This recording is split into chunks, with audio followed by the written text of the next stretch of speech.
दरम्यान एक मोठी बातमी, त्र्यंबकेश्वर संस्थानचे विश्वस्त पुरुषोत्तम कडलग यांना त्र्यंबकेश्वर पोलिसांनी अटक केली आहे। महादेवाच्या दर्शनाच्या काळाबाजार प्रकरणात पुरुषोत्तम यांचा थेट संबंध असल्याचा आरोप आहे। 2 दिवसांपूर्वीच कडलग यांच्या पुतण्याविरोधात गुन्हा दाखल करण्यात आला होता।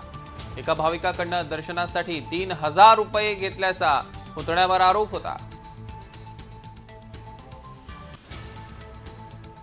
त्यामुळे त्र्यंबकेश्वर संस्थानचे विश्वस्त पुरुषोत्तम कडलग यांना अटक झालेली आहे। महादेवाच्या दर्शनाच्या काळाबाजार प्रकरणी ही मोठी कारवाई, या क्षणाची सगळ्यात मोठी आणि महत्त्वाची बातमी आपण बघतोय।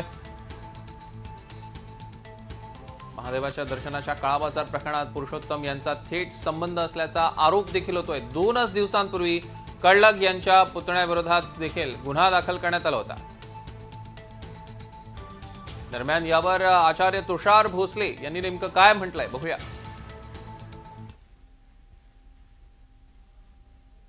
शरद पवारांच्या पक्षाचा कार्याध्यक्ष असलेला पुरुषोत्तम कडलग त्र्यंबकेश्वर देवस्थानचा विश्वस्त असल्याचा गैरफायदा घेऊन भाविकांची लुटमार करायचा। दूरदूरून आलेल्या भाविकांकडनं 3,000 रुपये घेऊन दर्शनाला सोडण्याचा काळा बाजार त्यांनी मांडला होता। एक मोठं रॅकेट त्याने त्र्यंबकेश्वर शहरात रचलेलं होतं। काल मध्यरात्री पोलिसांनी त्याला अटक करून त्याच्या नांग्या ठेचल्या आहेत। पण या निमित्तानं हे समोर आलं की शरद पवारांनी निधर्मी आणि नास्तिक विचारांचे कार्यकर्ते घडवल्यामुळे ते देवस्थानमध्ये विश्वस्त झाले तरी तिथे सुद्धा भ्रष्टाचारच करतात। या संदर्भातले अधिकचे अपडेट्स आपल्याला घ्यायचे आहेत। प्रांजल कुलकर्णी आपले प्रतिनिधी नाशिकहून आपल्या सोबत जोडले गेले आहेत। प्रांजल, काय अधिकचे अपडेट्स आहेत? सौरभ, मुळातच आपण बघितलं तर गेल्या काही महिन्यांपासून त्र्यंबकेश्वर संस्थानचा कारभार हा विविध कारणास्तव चर्चेत होता। म्हणजे अगदी भाविकांना मारहाण असेल, दर्शनाचा काळा बाजार असेल, सुरक्षा रक्षकांकडून होणारे महिलांसोबत गैरवर्तन असेल, अशा अनेक तक्रारी समोर येत होत्या। दरम्यान यावर कोणतीही ठोस कारवाई केली जात नसल्यामुळे भक्त मंडळीमध्ये देखील नाराजी पसरली होती। आता जर बघितलं तर अगदी 1 महिन्यापूर्वी एका भाविकाला जबर मारहाण या सुरक्षा रक्षकांनी केली होती आणि त्यानंतर या घटनेची शासन पातळीवरूनच गंभीर दखल घेण्यात आली होती। प्रशासकीय पातळीवरती त्याची चौकशी एका प्रांताधिकाऱ्यामार्फत केली जात होती। विशेष म्हणजे न्यायालयीन देखील चौकशी पार पडली जात होती, कारण जे प्रशासक आहेत ते देखील या संस्थांमध्ये आहेत, त्यामुळे ते स्वतः न्यायाधीश होते, त्यामुळे त्यांच्या अंतर्गत देखील चौकशी सुरू होती। दरम्यान या चौकशा सगळ्या काही सुरू असताना, त्या प्रकरणाची गंभीर दखल घेतली जात असताना देखील या दर्शनाचा काळा बाजार हा सुरूच होता हे समोर आले आहे। त्यांनी विशेष म्हणजे यामध्ये जे ट्रस्टी आहे पुरुषोत्तम कडलग यांचा सहभाग समोर आल्यामुळे त्र्यंबकेश्वरमध्ये खळबळ ही उडालेली आहे।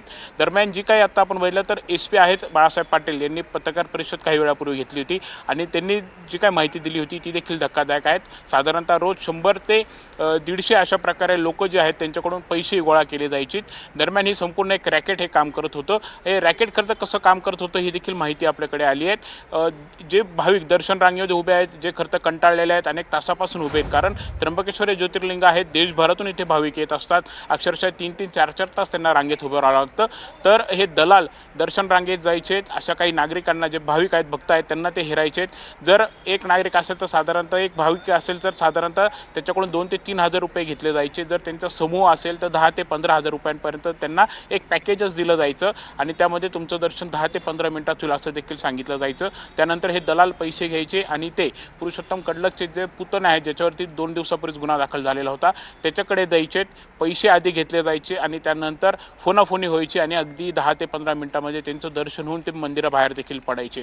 दरम्यान याबाबत पोलिसांकडे भक्तांनी काही तक्रारी केल्या होत्या। आतापर्यंत 3 तक्रारी पोलिसांना प्राप्त झालेल्या आहेत। त्या दिशेने त्र्यंबकेश्वर पोलिसांनी खरं तर गुप्त कारवाई केलेली होती आणि या कारवाईमध्ये या पुरुषोत्तम कडलगचा पुतण्या आणि त्याच्या साथीदारावरती गुन्हा 2 दिवसापूर्वी दाखल झालेला होता। फसवणुकीचा हा गुन्हा होता।